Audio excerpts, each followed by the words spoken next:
Ассаламу алейкум, всем привет. Потом это, алхамдулилля, спела. Мы это ночевали у соседа на третьем и четвертом этаже. А труп лежит это в квартире, да. Война идет у нас, война идет. Вот, стреляет, все это слышим, кто-то где-то стреляет, где-то кого убивает.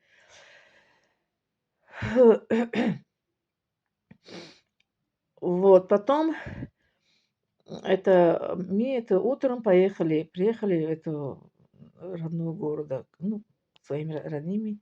Когда я с Серёнькой, это наш гость Самарканд, он нас привез домой к родителям, а папа был дома, мама не была. А мама в этот день, она приехала в Душанбе, столице. И приехала домой, а я с папой, мы взяли скорую помощь медицинский. Приехали забрать брату. Приехали забрать брату, этот, ну, брата забрать. Когда приехали, а квартира уже открыта, приехали, это полиция, все разобрать. Полиция мне спрашивает, здесь, говорят, не только это убийство, это такое, это, говорят, это убийство, еще кроме убийства что-то еще здесь произошло. Кто здесь был это время, вот это ну, убийство? Мой папа сказал, вот моя дочка была. Потом он мне спрашивает, кроме убийства, что еще здесь было? Это не только убили, они что-то это разрезали здесь. Они по кровь, по все они знали. Еще они где эта комната, где меня насиловали, тоже там они следы нашли. И насиловали. Кого насиловали, он говорит, это одной насиловали или сколько человек здесь было? Я рассказала, я сказала, только меня насиловали.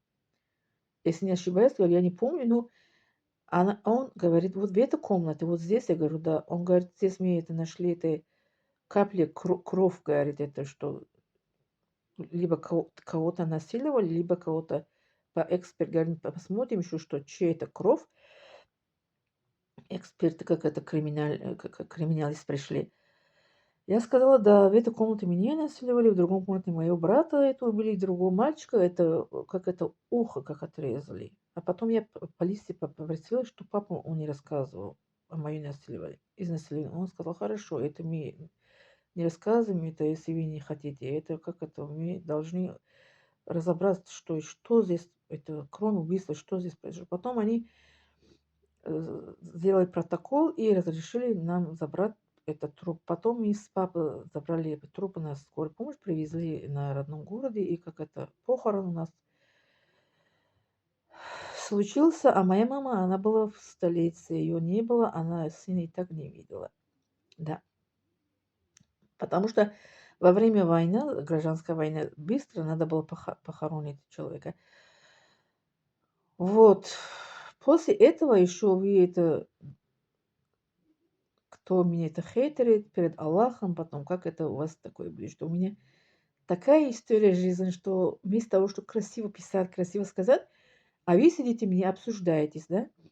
У вас нету мужа, что вас это не ревнует, а это ваш муж даюс перед Аллахом, и будете все отвечать, что у меня непростая история.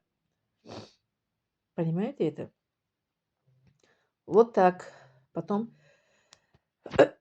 моя мама, она не видела моего, это брата, этот труп похоронили, это, да, в родном городе. Сейчас еще расскажу дальше.